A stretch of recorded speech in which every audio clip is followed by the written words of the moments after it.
মাথায় টুপি, লম্বা দাড়ি, সাদা পাঞ্জাবি, আছে কুরআনের হাফেজের ডিগ্রি। পরিচালনা করতেন নুরানি হাফেজি ও কওমিয়া মাদ্রাসা। তবে প্রকৃত পরিচয় তিনি একজন ধর্ষক।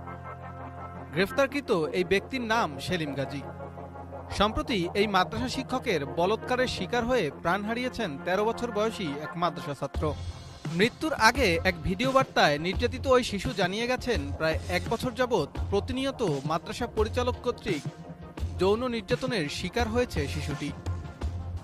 মাত্রাতিরিক্ত বায়ুপথে সঙ্গম করায় সবশেষ ক্যান্সারে আক্রান্ত হয়ে মৃত্যু হয় ওই মাদ্রাসা ছাত্রের। গত ২৫ আগস্ট ঢাকার মহাখালীতে অবস্থিত ক্যান্সার হাসপাতালে শেষ নিঃশ্বাস ত্যাগ করেন নির্যাতনের শিকার হওয়া ওই শিশু। ঘটনাটি আমাদের পটুয়াখালী জেলার বাউফল থানায়। এজাহার অনুযায়ী আমরা জানতে পারি যে বাউফল থানার বড় ডালিমা গ্রামে একটি হাফিজিয়া মাদ্রাসা আছে। সেখানে ভিকটিম পড়াশোনা করত এবং সে আবাসিক ছাত্র হিসেবে পড়াশোনা করত। তার বয়স ছিল ১৩ এবং তাকে বিভিন্ন সময়ে এই মাদ্রাসার যে প্রধান শিক্ষক তিনি জোরপূর্বক তার সাথে বিভিন্ন সময় যৌন সঙ্গমে লিপ্ত হয়। এরই পরিপ্রেক্ষিতে সে একসময় অসুস্থ হয়ে পড়ে এবং তাকে বাউফল স্বাস্থ্য কমপ্লেক্সে প্রেরণ করা হয়।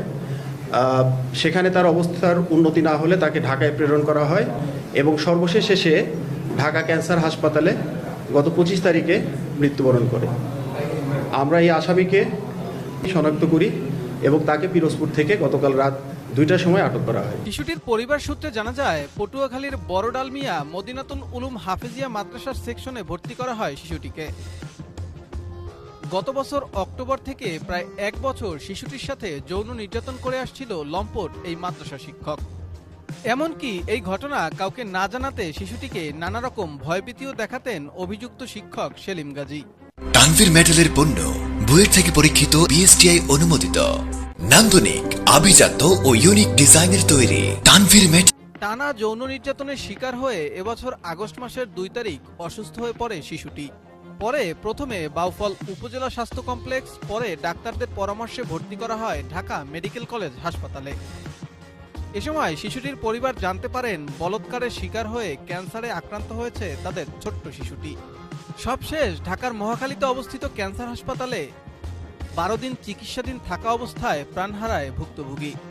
আমার ভাইগনার বিচার চাই। আমার ভাইগনা যে মাদ্রাসায় পড়তো, এই মাদ্রাসার শিক্ষক সেলিম হুজুর আরে অমানসিক নির্যাতন চালাইছে, যৌন নির্যাতন। সেই নির্যাতনের কারণে আমার ভাইগনা মারা গেছে, এর বিচার চাই। কেসাটা করছে, হ্যাঁ নাম সেলিম গাজী হুজুর, হ্যাঁ একজন মাদ্রাসার শিক্ষক, হ্যাঁ আরো ২-৩ জায়গায় ইয়া করছে। আর আমরা এর বিচার চাই। তাহলে আমরা কি ওদের কি মাদ্রাসায় পড়াইতে পারবো? আমরা তো খুব আতঙ্কে আছি। আমার একটা সন্তানই আমরা মানুষ করতে পারলাম না শিক্ষকের কাছে, তাহলে আমাদের বাকি ৩টা সন্তান আমরা কিভাবে মানুষ করব? শুধু আমরা না, গ্রামবাসী অন্য মানুষও খুব আতঙ্কে আছে আলরাফির আব্বাসের এই ঘটনার জন্য আর কি। শিশু মৃত্যুর পরপরই গা ঢাকা দেন অভিযুক্ত মাদ্রাসা পরিচালক সেলিম গাজী, কিন্তু শেষ রক্ষা হলো না।